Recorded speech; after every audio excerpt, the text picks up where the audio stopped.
sommes en Sardaigne pour un nouvel essai, donc voici 5 choses à savoir pour briller en société à propos de cette Yamaha XSR 900 Abarth. Premier point, de quoi s'agit-il? Eh bien, dans la gamme Yamaha, il y a déjà la XSR 900, une machine au look un peu rétro, mais qui est malgré tout très moderne grâce à un excellent moteur 3 cylindres 215 chevaux, une cartographie moteur, des contrôles de traction, un châssis joueur agile et équilibré.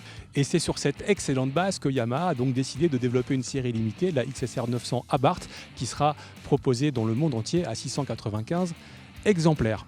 Deuxième point, pour la reconnaître, eh bien, ça commence par le silencieux d'échappement, le pot d'échappement à Krapovic. Il y a le collecteur, le silencieux avec double sortie et dont les embouts sont gravés au laser de cette série limitée.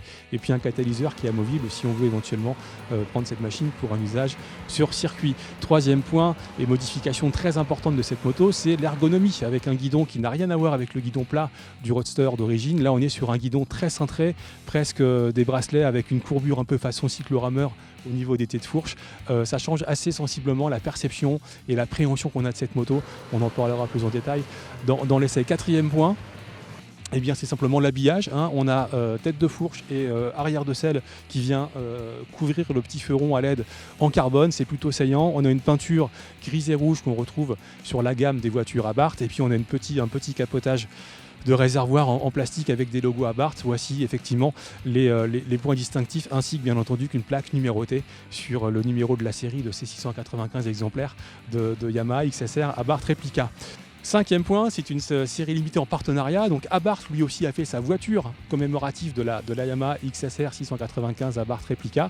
Donc sur la voiture, on a le même coloris, gris et rouge, et puis on a les sièges qui sont faits de la même texture, un peu de la suédine grise avec les passepoils rouges que l'on retrouve sur cette voiture. Elle fait 165 chevaux, elle passe de 0 à 100 en 7 secondes 3, 23 kg de coupe, on a pu rouler avec tout à l'heure, et c'est une petite bombinette assez marrante à conduire, assez joueuse, et en fait ça ferait un complément dans un garage intéressant. Voici donc venu le moment de la question qui tue et je lève le doigt interrogateur. Est-ce que toutes ces améliorations, toutes ces évolutions de cette série limitée Abarth Replica changent considérablement le caractère de la XSR? Eh bien pour le savoir, je vous invite à lire l'essai complet sur lerepaire-des-motards.com.